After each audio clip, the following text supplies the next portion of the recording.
蓝景怡不甘示弱，那是因为他平时照的都是3头6臂的凶尸厉鬼，突然来了这么一个，我惊讶，不行吗？对方一脸不信，他出门连笛子都不带，吹还吹成那个德行，能照凶尸厉鬼？你们这么多人带着仙剑和法器，也不见你们去打凶尸厉鬼啊！蓝思追忙扯他，景怡，别吵了。对方被一个小辈这么顶撞，正要横眉竖眼好好教导一番，这时莫玄羽的走失终于历经了千辛万苦步入场中，众人的目光也从疯子和乞丐转回到夷陵老祖身上，而夷陵老祖那张脸几乎已经气得扭曲了。可不是吗？从头到脚，莫玄羽无不散发着丑态百出的荒诞，像在即兴表演，故意耍人。可事实上，细细琢磨，又似一种随心随意，好像只是来这做客的，客从主便罢了。正是这份随意惹恼了夷陵老祖，他精心布置的结界，炼制的凶尸，居然被这样一个家伙不放在眼里。莫玄羽瞧了瞧他，你没事吧？你脸色好吓人。蓝景怡机欲吐血，能不能少说2句啊？给我撕了他！夷陵老祖尖声大叫，什么两尸相斗？他娘的，现在就要这家伙碎尸万段！身后的鬼将震天一吼，迅雷不及掩耳间向莫玄羽扑去。莫玄羽矮身躲过了迎面的爪击，向后急退2步，横笛起，只发出几个不成调的音节，那乞丐凶尸便倏地一动，从侧出手抓在了悍将左肩的下3寸上。这一抓显得软绵绵的，没什么力气。然许是正巧抓在什么穴道上，悍将的进攻急急一顿，整条左臂的力气登时泄了大半。他调转身形，冲乞丐而去，连出几拳都被乞丐上蹿下跳的险险躲过，干脆就着块头大的优势泰山压顶，想将乞丐扑到身下，又在莫玄羽几个轻快的笛音间被从腋下钻逃了。顺带乞丐逮了机会，又是轻飘飘的一掌切在他右肩的下3寸上。一来二去，悍将的进攻徒劳，反倒乞丐钻着空子叫他吃了2下。众人看得眼珠子都掉了出来，本以为乞丐在悍将手下铁定走不过一招，谁想是个身形灵活、善用巧劲的，点中2处穴道，那悍将的攻势便颓了，神乎其技。没想到这莫玄羽确实有点实力傍身。蓝思追和蓝景怡的心稍稍放下了些许，紧接着又为他什么时候会撑不住而悬了起来。与外行人眼里不同，此时夷陵老祖遇着鬼将，心中却风浪不小。哪有什么点穴？人都死了，一具尸体，点穴何用？那家伙2招拍点，分明是在拆尸。拆尸与炼尸看似一脉，实则相去甚远。炼尸只在让死躯重新活过来，而拆尸则是让死躯再无法被御用，简单来说就是废了这具尸。阴尸兵大多时候就算被大卸8块，也拼起来还能用的，而拆尸过后，纵是夷陵老祖也不可能再把这副死躯唤醒了。炼尸者不一定会拆尸，但反过来，拆尸者一定会炼尸。这莫玄羽非但不是普通的鬼修，还是个通习炼尸、拆尸的鬼道大家。烟尘之中，笛音针锋相对，2尸缠斗，残影错乱。陈情那方时而尖锐犀利，时而诡谲怪诞，有如黄泉之音，笑诈杀意。而莫玄羽还是那般引人啼笑，吹出的曲子颠3倒4，错漏百出，好像不是在御师搏斗，是在自家耕犁的黑牛背上，或在杨柳桃之小溪边。乞丐随着他的笛音，也似一条滑溜溜的鱼，屡屡落入下风，却总能在悍将的拳脚即将落到他身上时，巧妙地脱开。僵持不下许久，有人也逐渐看出些许端倪。如此毫无杀气的笛音，又是如此惨不忍睹的尸，按理说几招不到就会落败，即使仗着几分灵活，也不能坚持这么久。这个莫玄羽身上有古怪，也许他真的能赢也说不定。2个蓝家小辈看得最是兴奋，蓝思追面色通红，双眼放光，蓝景怡就差跳起来叫好了。这场战斗比当时他们在莫家庄看到的更悬、更妙、更精彩。又一次被乞丐在拆尸的位置拍了一掌。夷陵老祖突然放下陈情，你是不是觉得拖延时间就能把救兵盼来了？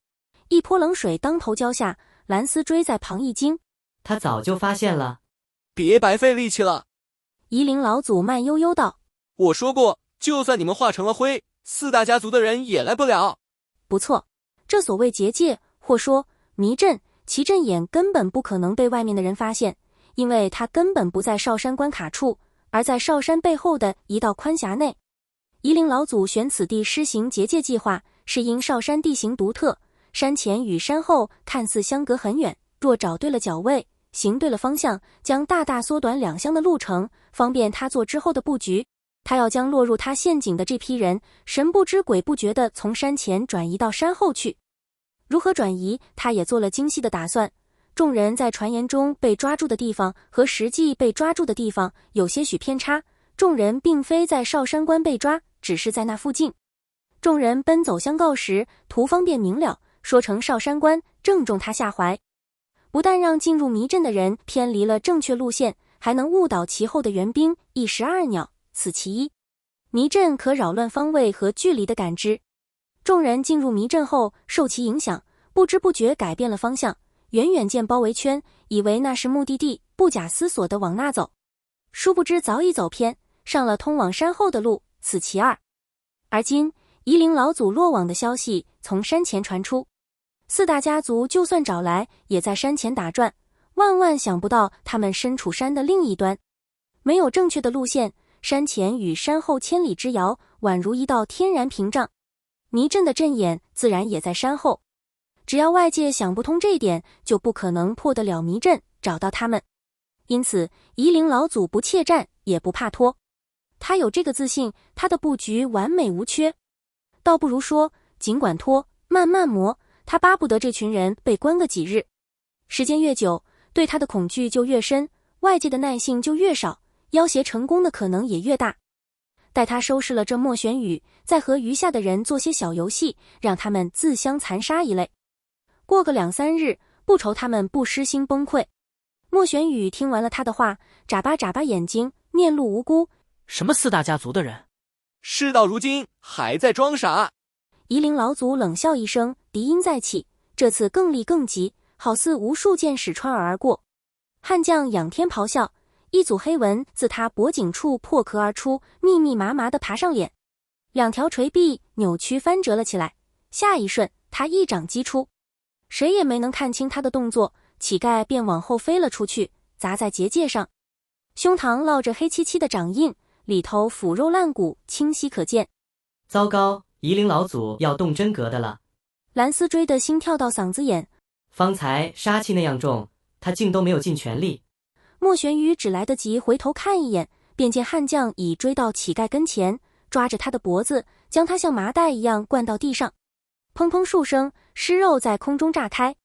众人只闻拳声，不见拳影，心惊肉跳的同时，又为凶尸发狂的恐怖折服。这样打下去，不打成肉泥才怪。果然靠着几分技巧，在绝对的实力面前，还是判若云泥，不可能赢的。莫玄羽横了竹笛，还想挣扎1、2，片刻后又放下了。对方既已发狂，他靠着这具破破烂烂的走尸，也无回天之力。